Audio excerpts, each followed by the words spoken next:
Hey everyone, welcome back to Love and Light Studios. You never know what you're going to get because we really don't know what we're going to get. We just kind of go with the flow and see where the Spirit leads us and see what G's got to say.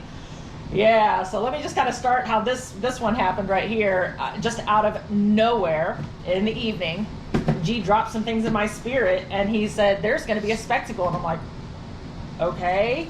What does that mean? I'm really hoping it's you that's the spectacle and like you show up and do something crazy for the world because I'll do whatever, but okay.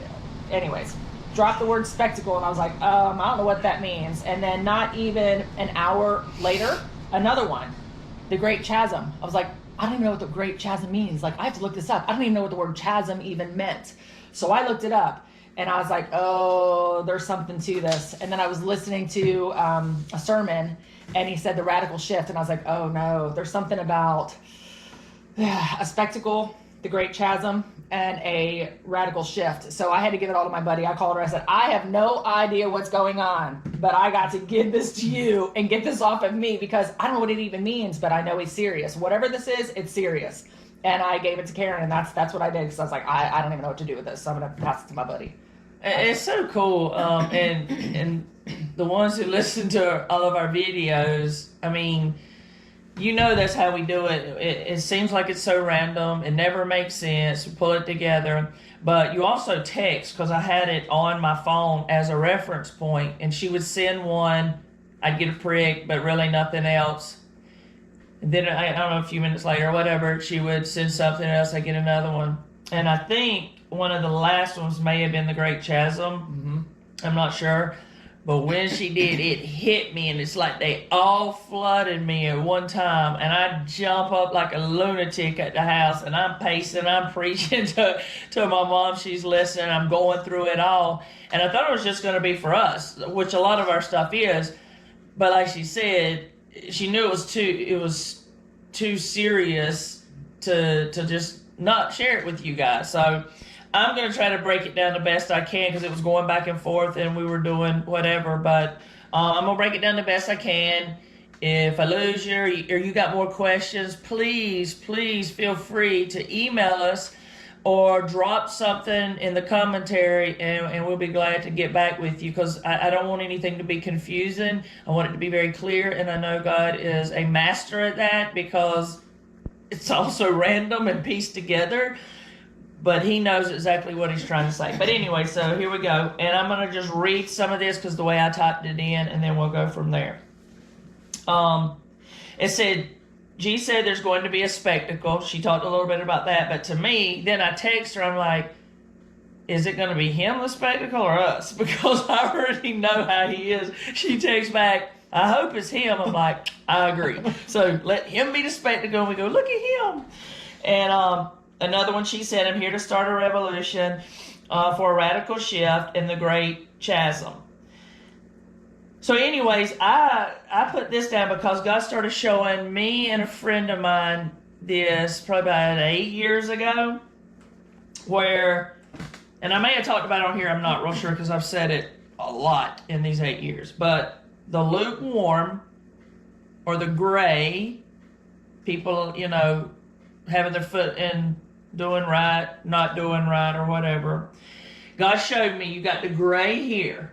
Most people that live on the fence, whatever, just kind of nonchalantly living. Oh, I love Jesus, but I do what I want. That what we call, most Christians call lukewarm. He started showing it to me in the gray. So you got him in the gray. But he showed me there was coming a time, this was 8 years ago, something like that they were going to start separating. So if you got gray here, you would have white and black, light and dark, right? He said it's coming a time that this cannot any longer be. So I would ask him, I'm like, how are you going to, people's not going to just come out and say, I deny you. Because they don't even really know that they're living lukewarm. A lot of people don't. That, the ones that's heart's not, dark or trying to be mean or whatever. A lot of people don't know. He said, I'm going to tell them, I'm going to show them. But whether they reject me outright or not, the way they live, the way they respond to what I'm going to be asking of them is going to do it. So let me try to break that down. So if God tells you to stop gossiping, we'll just use that. And you know it's God, he makes it clear because he showed me. I'm going to make it really clear. So you hear him, you know, but you choose not to. By default, you have just made a decision from your gray. Now this side is black or dark. One step over that way, okay? So by you being disobedient, he told you to stop, choose not to, you're going more toward the dark. No different if he tells you to stop gossiping. You say, yeah, that decision, you're going to come more to the light side. Well, anyways, he started showing me that. It's been 8 years ago, and he's added to it, and he's told me a little more about it. I've shouted it from the rooftop. I've said it. I've lived it, you know, and we're still in that process. So when she said the great chasm, I started seeing, let me read the definition. Chasm is a profound or very great difference between people, viewpoints, feeling, etc. I think they use it with water, like on the river or something, the great chasm. It's wide, it's apart.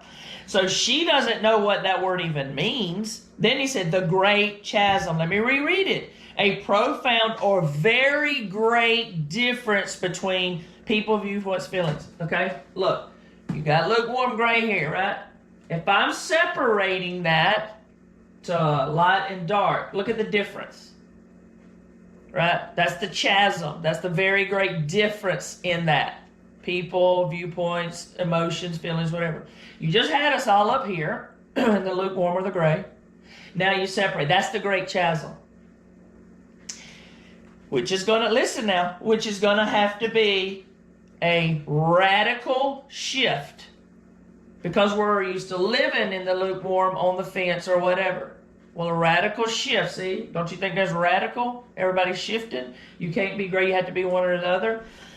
And one of the things she has said, I'm here to start a revolution. Listen to this. Revolution is a forcible overthrow of a government or social order in favor of a new system. Now, we're not talking about our government. We're talking about heavenly government. God's government versus evil, the devil, whatever. So think about it like that, not our government. A dramatic and wide-reaching change in the way something works or is organized or in people's ideas about it. A sudden, radical, or complete change. So he said, I'm here to start that. She doesn't know what these words are. God's tying them in together for me, so we discuss it. Now he's wanting you to know. And he's going to confirm it to you. He's going to show you. He's going to tell you. Some of you ain't going to even need confirmation. You're just going to know it's right deep down. Okay, so let me go back now. Because then he starts showing me, once this radical shift takes place, and you got light, you got dark, night and day, the world, everybody's going to know it's going to be as clear can be. Then God, as he was breaking down, he said, my people who come out of that lukewarm and live for me wholly as my bride, they are going to be the spectacle. So I lose it. We were hoping it's just going to be him. But the ones walking as the bride is what's going to be the spectacle. Now listen to what spectacle means. A public show or display, especially on a large scale, an elaborate and remarkable display on a lavish scale. So all these people who are pretending in the gray or lukewarm, or maybe they're not, maybe some of them aren't pretending, the money of the ministry maybe got their heart, or maybe they're into an affair, or whatever the things are, God's about to require basically the bride to start looking like the bride. So you may have to break this down, rewind it, or listen, but I'm giving you the definitions because I'm hoping I'm breaking this down. I mean, is it sound okay? Mm-hmm. So listen, for radical shift, listen, radical is very different from the usual or traditional, favoring extreme changes in existing views. habits, conditions, or institution. So what you always thought, you've always had it, he's about to change your perspective and your perception. It's still going to be all the same beliefs, but you're going to start seeing it instead of a selfish way. You're going to start seeing it through bride eyes, which only has eyes for our Father, for Jesus. Okay? And then the darker is going to get dark by default. They're probably not going to say, I don't want Jesus, I don't like him. Some are, though, but doing that. Now, before I go on any further to how he broke it down, before we started this video, I'm going to let her tell her part. Yeah, before this even, I had no idea what video we were doing next. So after the last video we just did, during the video and at the end of the video, I was like, oh, he wants to talk about lukewarm Christians. I was like, oh, that's right. So let me tell you what happened with yesterday with the whole lukewarm. So I knew lukewarm was coming up. I didn't know when it was coming up. Real time, guys. Yeah, I just said, hey, buddy, so we're going to be talking about lukewarm Christians. I feel it. I know it. He told me we're going to be talking about lukewarm Christians. Yesterday, I'm running errands and I drive by and I see a storage unit and it says climate controlled. I got pricked and I was like, all right, G, what are you wanting to say about climate controlled storage units? He goes, people that are lukewarm, that's what we're talking about now, lukewarm, they have things in storage. They want to hold on to them. They are not hot for me, or I want you either hot. Some people are just going to outright deny me, but the people that are lukewarm in the middle, they have these climate-controlled, lukewarm storage units. They go in, they keep their little goodies there that they want to hold on to for themselves. They don't relinquish them and give everything to me. They hold on to that. They are lukewarm because they're holding on to that. It's a climate-controlled storage unit. They keep things in storage. I was like, oh, okay, that breaks it down pretty good. Okay, we're going to be talking about that. So then fast forward to today, I knew we were going to talk about lukewarm. I had no idea even it was going to be in today's paperwork that she just did. And I'm like, there's the word lukewarm. That's what we're going to be talking about. So yeah, that's what he showed me yesterday about. Yeah, and because the way we operate and the way we've allowed God to use us and us being unity, I had several videos God had been showing me, so I was trying to see which one. She's telling me the story about lukewarm. It's stinging me, so I'm like, I'm going to do an impromptu video just to get that out. That's how much I knew, and then I was like, okay, well, maybe he wants to say some other stuff I didn't know. So I grabbed the next video. No. Okay. Oh, okay. I'm going to do that one. I could feel I needed to do that one out of about 3 or 4 that I was going through. So I grab it. I put it on the table. She looks down and sees lukewarm, and that was it. This is how he does all the time. He's so desperate to get this information to us and to draw us to himself if we will quit fighting, resisting, thinking our way, thinking we're not good enough, all of the different things that we allow to come between us. And if you think about a climate control thing, they keep it where the stuff they want to hold to is in a perfect setting. It's not too hot or cold where they can't, where it'll rot or dry rot or whatever it's called. They keep it in perfect condition. Well, this is about to stop. I just told you the lukewarm, what's going to happen. So, really, if you think about it and really let God show you, I'm pretty sure he's already started in everybody's life. It can't be that he was just showing me 8 years ago. No, he wants all of his children doing this, right? So when she said that, I'm like, whoa, and it just hit in all of these ways. So I'm going to reiterate, then I'm going to go on to the next thing. We got the spectacle, which is going to be the bride in operation. The radical shift. You can't live in this environment, basically. In the lukewarm environment, you got to go. We got to stop. So this is going to be a radical shift because we're so used to it, especially a lot of the people who grew up in church. Start a revolution. I already told you what that was. It's all basically saying a great change, a great shifting, a great change. And then it's going to be night and day difference. Because right now, I mean, to be honest, you could look at a lukewarm Christian and then somebody else who calls themselves a Christian, and you can't tell them from the world or from carnal Christians, basically, that go out and do whatever they want. Because everybody's usually in the lukewarm, especially over here where we got all of the luxuries and we don't really have to depend on God. Because I go to work, I make my own money, I really don't need him, I can kind of afford things. So it's a little bit different for us. God intended all that to be a blessing, but it's kind of been turned around. But I'm telling you, today, You can call it prophecy, you can call it what you want. That's actually what it is. God is telling you this is about to take place. It already has started in a lot of people. I suggest open your heart, tell him, help you, whatever we got to do. Radical shift. And hey, it's a new year, so I mean, it's perfect timing, right? Okay, I've read all of those.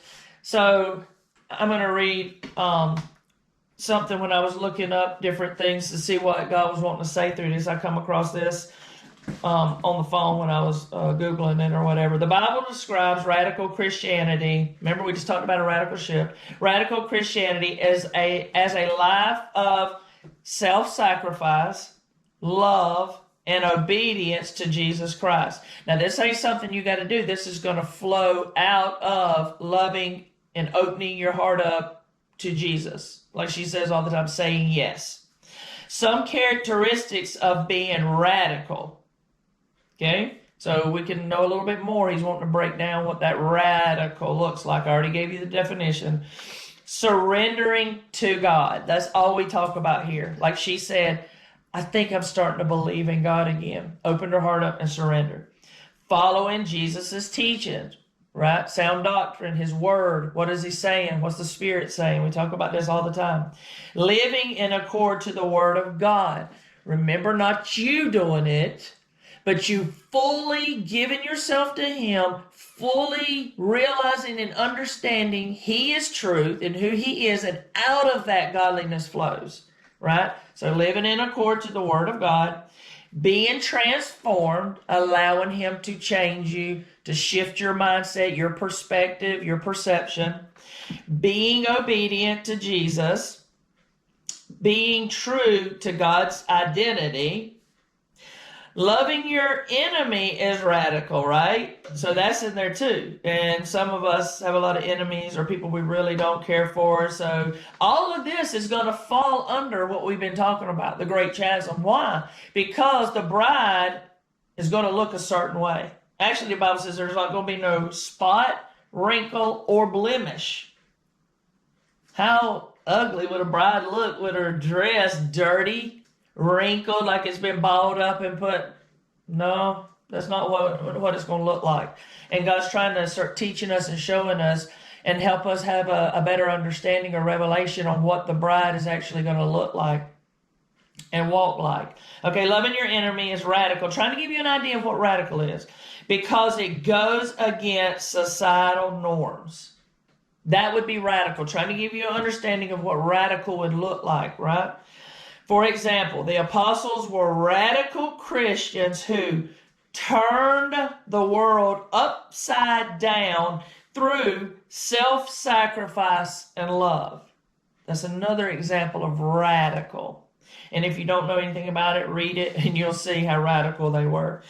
Paul in the Bible, his transformation is considered radical. He was a murderer of Christians, thinking he's doing God a favor. Then he became a child of God. This is the radical I'm talking about, and which is very uncomfortable for us because we're comfortable in our lukewarmness or our grayness or whatever. It's comfortable here. But the radical shift, imagine these examples I gave you, how uncomfortable that kind of stuff was. You got anything on that? Or okay. So when she texted me all that and we talked about it, that's what I had, and just kind of breaking it down. And it was like, boom, I hit a brick wall. I'm like, okay, I don't have nothing else. I don't force nothing else. So I go on to do something, and I come across a video I had started with some information. And the way he showed me, it just fit together, and it was beautiful. So I'm going to kind of share with you what God told me about this. But it's actually one of my favorite things to talk about, wisdom. I love Proverbs. It's probably one of my favorite books. So anyways, I'm going to break that down.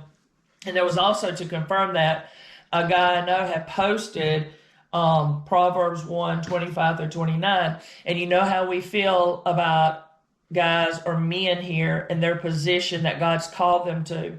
So when I see men posting verses and wanting to be better husbands, fathers, and all that, It's a really big deal to me. God's really put that on my heart. So I thought, what better way to start the video than a guy posting Proverbs 1:25-29. So I take the time out. I go grab it and say, what was he saying? What's he saying? Because I felt the prick on it. Right? So I went ahead and I pulled it up. I pulled up some verses before it and after it just to get the concept. But let me read it to you. Wisdom's praises are sung in the streets and celebrated far and wide. Think about when you know people that are wise, what kind of tone that has. Can you see it kind of sing? Mm-hmm. If you'll know people that are wise, or because I was one of the biggest influences, I guess, in your life, the way you tell it.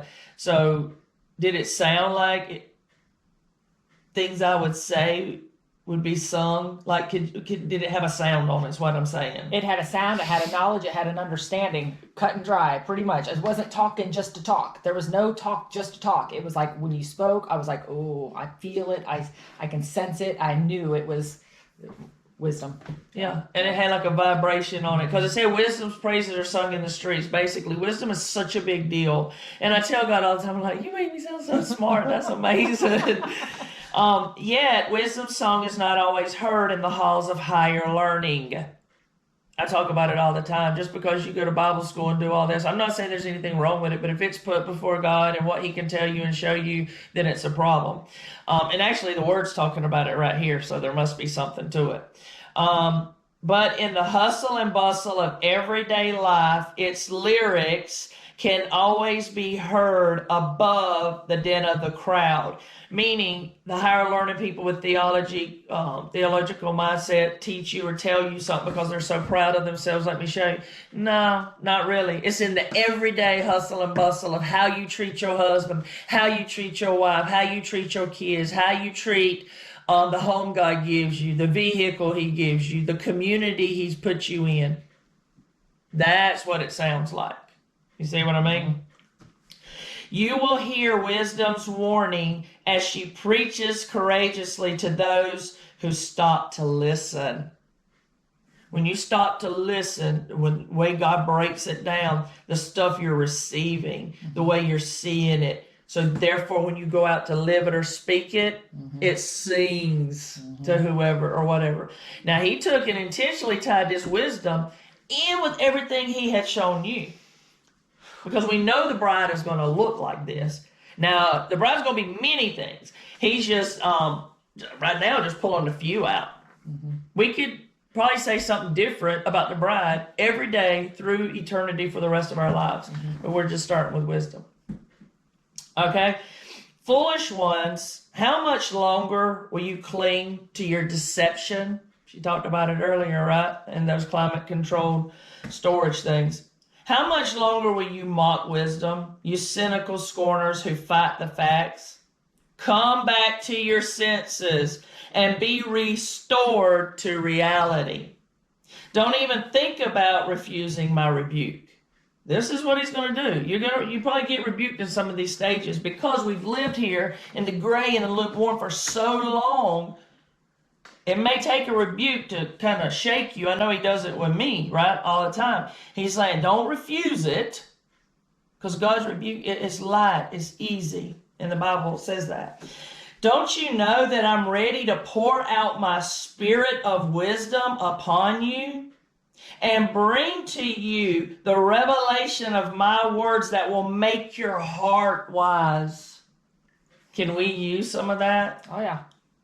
Yep. That's what he's wanting to pour out. So basically it sounds like to me he's begging, please just let me. No, don't be upset at my rebuke. Let me tell you, let me do what I need to do to have you be with me or come closer to me or live this kind of life. And the Bible talks about the pruning and stuff like that. And can you imagine if a tree or a plant or whatever had feelings and you go to clip it because you want more fruit, right? And it to be healthier, but that clipping and that poking and, trying to get it pruned, I'm sure it's not comfortable. It's kind of what I saw here when I was reading it. I've called to you over and over. Still you refuse to come to me. I've pleaded with you again and again, yet you've turned a deaf ear to my voice. Now see, that's what's happened. So now by default, our answers to questions, our responses to statements is by default going to push you into dark or light. Because he's tried this with a lot of us, but we're comfortable in our climate-controlled storage shed, right? Why would you mess that up? The climate, I mean, it's perfect. I got all my little stuff in there. The temperature is perfect. I got everything. It's just great. Why are you doing this, God? Don't you see? I'm comfortable here. We know you are because he's tried over and over and over and over to get you. But now your decisions are going to start doing it. But I suggest we go ahead and say yes. Just right here. If we could just stop right here. I've done it the hard way. You really don't. God tells you you do it. I hadn't always done that, and I promise you that's the way you want to do it. Even though I've learned, I've grown, and if you do have to do it, it'll just be more painful, but you'll get there. But let's say yes. And what I've learned from that is when I know he's, pruning me and telling me to do something, even though it may feel uncomfortable, like I don't want him to, I trust him that whatever he's doing is the right thing. Yes. So then I pull that trust in. So I'm like, okay, I don't understand this. I'm going to say yes, and I'm going to trust you. And now you need to just basically just take this over. You're asking me to do it. I said yes. Prune me. And I trust you that the outcome's going to be amazing. And then I just keep doing that. And I remind myself of that. So. And on the other side of that pruning, it's amazing. It's great. Mm-hmm. And one of the ways we would say it growing up is God's going to take you through the refining fire. But we get up to that fire, I start to take a step to go through it, right? Oh, God, that's hot. And you pull it out, your foot out, and you're looking, and you're realizing, but you got to go through that to get to the other side. That's how he did it with me, and it would hurt. Oh, and you stay there for so long. Don't do it. Just take off, run. Just go. Just go. But you see what I'm saying? Yeah. And it sounds, if you listen to it just with a natural ear, it sounds like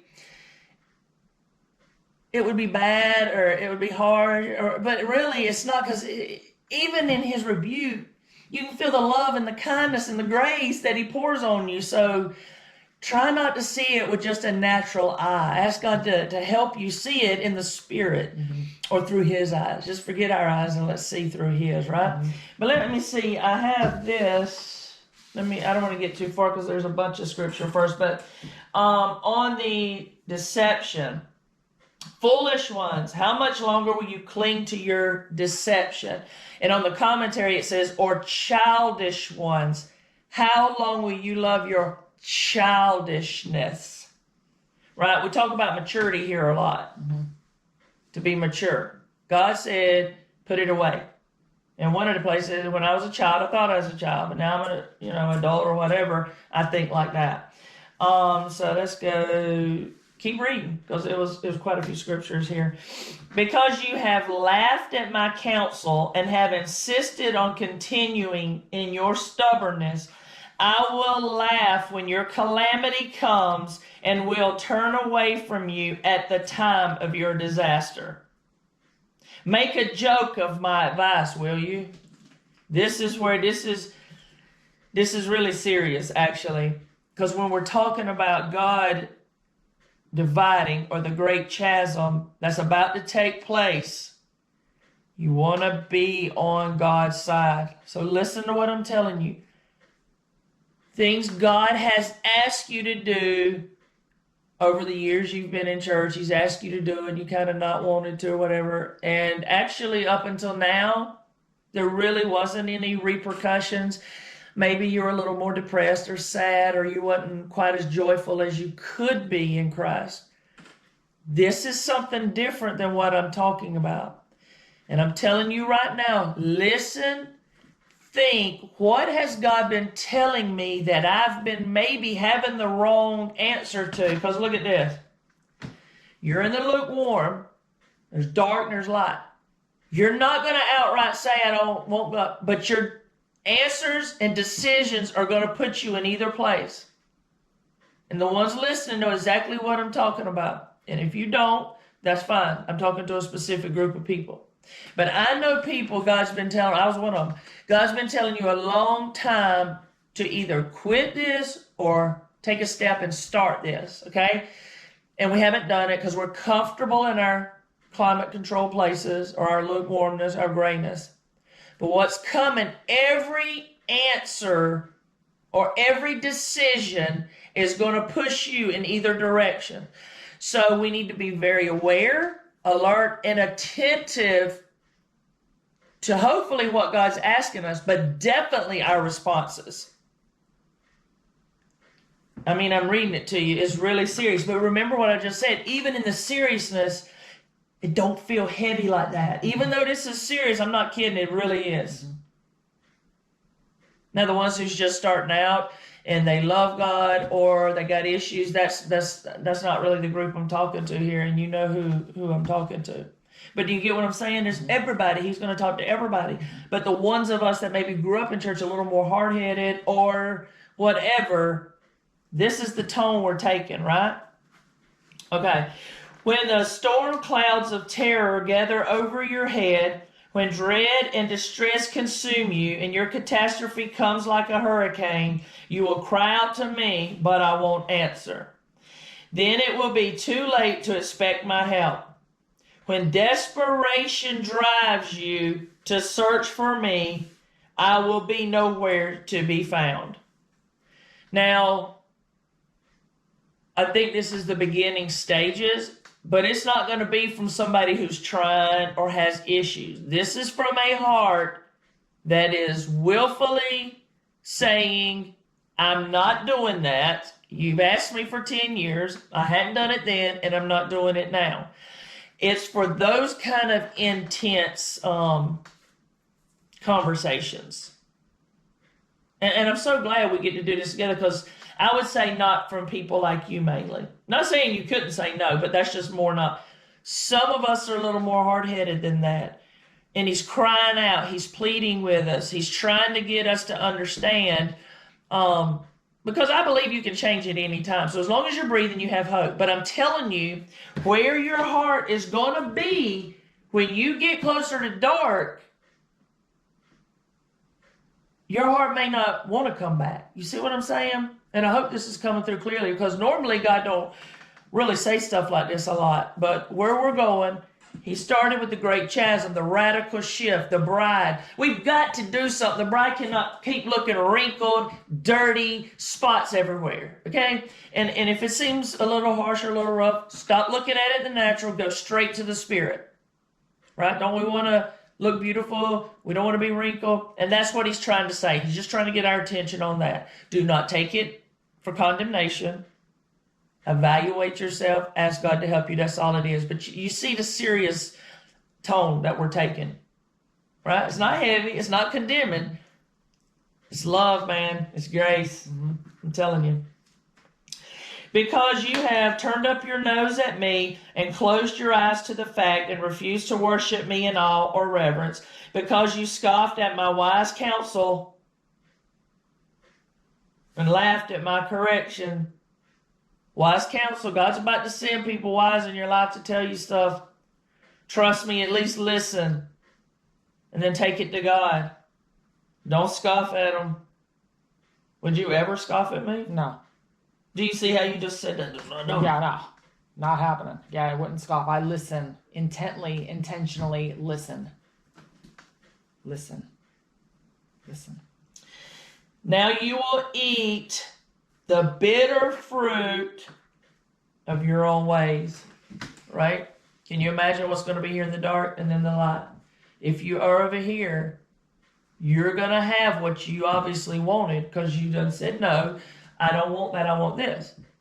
God is not doing it to you. You're going to be allowed to partake of the bitter, not so good stuff. That's what you wanted. And in the Bible, actually, he said he'll turn you over to a reprobate mind, or he'll let you have your way. I think it's in Romans. God's not doing it. He's just saying, okay, that's what you want. And then they went and did all kind of crazy stuff. He had his hands on them. He tried to help them, tried to protect, and they kept on it. No, okay. That's what is about to happen. Mm-hmm. So he's not doing it. It'll be your choice. And most of us has had about 1 million. I know I have. So before you get there, he's going to beg, he's going to plead, he's going to love, he's going to draw, he's going to send wise counsel, he's going to do all this amazing stuff, and then he's going to do more love, more grace, all of that. And then if you finally get there, you're going to eat the fruit that you so badly wanted. Okay, you've made your own bed, now lie in it. And we've heard that so many times, but boy, don't it take a different spin now. So how do you like that? Well, listen, like an idiot, you've turned away from me and chosen destruction instead. You're self-satisfied. What did I say? What you wanted. You're satisfying yourself. Trust me, that's not all it's cracked up to be. And the ones of us that's done it know. Your self-satisfied smugness will kill you. Because you've been okay, right, in the gray area, or your climate control. You've been okay there. So ain't nothing to me. I've been what that no. It's kind of like really he ain't done nothing yet. Nah, he's too good for that. That's smugness. But listen though, when I looked up the word smugness, because I can see, because I've done it. I'm telling you. The smugness on the commentary says, or your abundant prosperity. Now, I was just talking about your attitude, your smugness. Your abundant prosperity. Remember, I've been talking about ministries that have all this money and then all these things, and it's starting to come out. The light's being shined on it for sure, and it's being shown, right? Your abundant prosperity. So all of this, things that you're thinking you're prospering with and you're doing it and you're comfortable. God ain't nowhere in it. He done left the building and you think, whatever. Deep down they know it's just a business that's making a lot of money, right? So their smugness is going to kill them. And actually it is. If you'll listen to some of that, I don't recommend it. But it's killing them. It's killing their ministry. It's killing their walk with God. It's killing their families. It's bad. It's really bad. But God's given us the opportunity now, whether you think like her and would just say yes and not, really ever do anything like this for the most part, not saying you couldn't, or people more like me who have done this and not wanted to listen, right? Because I'm comfortable. He's never done that. This is not the time for that, right? Because he's exposing and revealing. And even the people I'm talking about in these ministries or whatever, you can guarantee God done told you behind the scenes a bunch of stuff. But you were comfortable in your climate-controlled stuff. See, I mean, it's fitting perfectly. It's amazing. But I feel His love in it. And even though it sounds kind of hard, it's not. It's love. That's what love looks like. What about parents that whip your children? They go, don't touch the stove. They touch the stove. I told you not to. What are you trying to do? Protect them, right? Don't get out in that road. He runs toward the road, a little baby boy does, or whatever. You grab him, spank him. I said don't do that. That sounded harsh from the parent, didn't it? But we know it's straight love. How much more so our Father? He died for us and He's having to beg us to stop? Yeah. You see what I mean? Yeah. Woo! Yeah. Yeah. He's reminding me of a little story I heard that was phenomenal. So this little kid, he was outside playing, just having a good old time, and his mom comes after him with a hoe, and he's scared. She's running right after him after a hoe, and he's like, "Oh my gosh, what did I do wrong?" She killed the snake that was right behind her. yeah. That's exactly. Yeah. Yeah, I could have put all these together. You could have said that. Yeah. You see what I'm saying? That's exactly it. He's going after the snake. Chopping its head off, but he looks like he's coming after you, but he's taking care of you. It's love. It's beautiful, man. Yeah. So, but if you see him like that, then it gets a little easier. I've seen him both ways. The way I would think, I'm not worthy. I can't do this. I done tried to. Well, I did it again, Lord. Whoops. Can you help me? And it not bring me down or make me feel worthless. So I've done it both, and trust me, you want to do how we're saying do it. Listen to this. But the one who always listens to me will live undisturbed in a heavenly peace. I could go a million ways with that. He's just going to break it down a little. Free from fear, confident and courageous. Head up. I got this. Not the smug. Yeah, whatever. No. Confident, courageous. That one will rest unafraid and sheltered from the storms of life. Enough said. All of this stuff to stop. But the ones that'll listen, he's telling you. And we could go on and on saying it. You shelter. Storms of life, things are coming or whatever, but then you'll have that peace. As the Bible said, a peace that passes all understanding. Nobody understands how you so calm. Nobody understands how you so confident. How are you courageous in the middle of that? Everybody else would be lost it. Free from fear. Do you understand what the fear's doing and taking people over? It's because they smug. They don't want to listen. He's been yelling and talking, but they want to stay in that climate-controlled area. But guess what? That place that used to be comfortable, remember I showed you? It's about to get uncomfortable, and he does show me that he's going to intentionally make it like that because we can't stay there and be bride. So it's about to get uncomfortable. But we can be on that side of it. And there is Proverbs 2, 1 through 9. I want to read it real quick to finish tying this in. My child, will you treasure my wisdom? He's asking. Just think a minute and answer it. Then and only then will you acquire it. So you can tell me all day you got wisdom or act like you do. But until you treasure God's wisdom, you want to acquire it. I don't care how many times you're telling me. The fruit is going to be in it, right there in front of you. And only if you accept my advice and hide it within will you succeed. Now listen, this is talking about wisdom, which was a different video of the exact stuff that he was telling you. Mm-hmm. So he's basically, how cool is that? I'd already done this wisdom video. We just hadn't put it on the camera. Mm-hmm. I already had it in my notes. Mm-hmm. He's telling you exactly how to do it when this stuff starts taking shape. Right? Listen, so train your heart to listen. That's what you always say. Okay, well, help them out. Help them out. It says, so train your heart to listen. And this isn't something, I got to do this, I got to do. Mm-hmm. How do you train your heart to listen? You, talk, how do I train my heart to listen? I remind myself all the time that the very first lesson that he ever told me, first few days was, I want you to tell everybody that they need to be in 24/7. Not Monday, Tuesday, Wednesday, Thursday, Friday, Saturday. Live my life. I'm going to jump in on Sunday morning, get my little fill, and jump right back out and go back into the world. It's just one of the very first things he said, I want 24/7. And I'm like, okay, well, you're going to have to help me because I don't even know what that means. So then I asked him to help me. I opened my heart. I postured my heart. And he started helping me focus on him.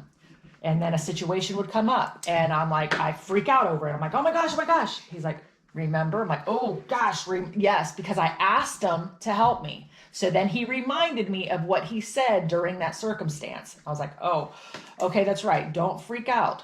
Focus on you. And it became who I am over a period of time. And I'm still working on it. I mean, something will happen. I'll be like, oh, no, don't do that. God, I'm going to give this all to you because I trust you, and I give it to him. So it's been a work in progress, but I remember the very first, it probably was not even 3 days in. It's one of the very first things he said to me was, it was so important.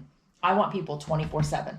Focus on him, rely on him, trust him 24/7. Not in, not out, not lukewarm. Jump in, jump out, jump in, jump out. Be one person at church, be another person when you get home. So I asked him to remind me of that because I wasn't doing it. And then he reminded me, hey, 24/7. I'm like, yep, got it, 24/7. See, all in. And the train your heart. It's not one size fits all. That's what he told her because that's what she needed, right? So he'd tell me something totally different because we're totally different. We're all unique. But listen to, I jotted down just a few of the things she said as she was explained to him what God had told her and showed her, right? Ask. She asked. Always ask. What do you mean? Well, tell me. Help me. Do you want me to do? Do you not do? So, an intimate relationship, right? Then lifestyle. 24/7. That's a lifestyle. Okay? Wise counsel. She freaks out, don't know what's going on.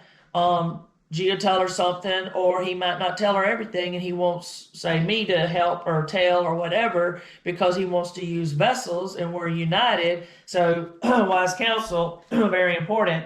And then remind yourself, not only that, but God in the Word says, remind me of my word. God is telling, remind me what I said in my word. So you pick the Bible up and you read it back to him. God, you said, if I listen to you, I will blah, blah, blah. God, you said, if I trusted you. Oh, trust me, he's okay with that. He wants you to know it that well. This is some ways right there. If you don't know, because a lot of people didn't necessarily get it the way she got it. Ours is totally different. But nonetheless, it's still the same principle. So train your heart to listen. Intimacy, everything we just said. You know what I mean? So there's no cookie cutter way to do it. So train your heart, listen. When I speak, and open your spirit wide to expand your discernment. Then pass it on to your sons and daughters. Remember, that's going to be your first ministry, is your household. And if you don't got sons or daughters in the house, you can still be an influence if maybe you didn't when they were younger. I mean, God will show you all of these things. But let him do it.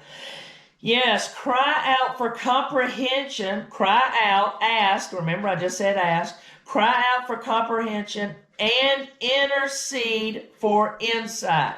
You can go to ask, remind yourself, remind him. For if you keep seeking it, like a man would seek for sterling silver, searching in hidden places for cherished treasures, then you will discover the fear of the Lord and find the true knowledge of God. How many of us do that? Are that desperate to go looking? We're telling you. That desperation ain't there. Because we're comfortable with our stuff and our perfect temperature. So we think. But he's about to start having our hearts be desperate for him, because we're asking him. We're going to go search in hidden places. I'm not stopping. Hey, everybody, keep it down. I cannot hear. Whatever you got to do. Because we're going to be praying that for ourselves, for all of our viewers, for all of our subscribers. Go ahead and mark it down today. You're about to see something like you've never seen before in your whole entire life. And know it's because we're praying about it for you.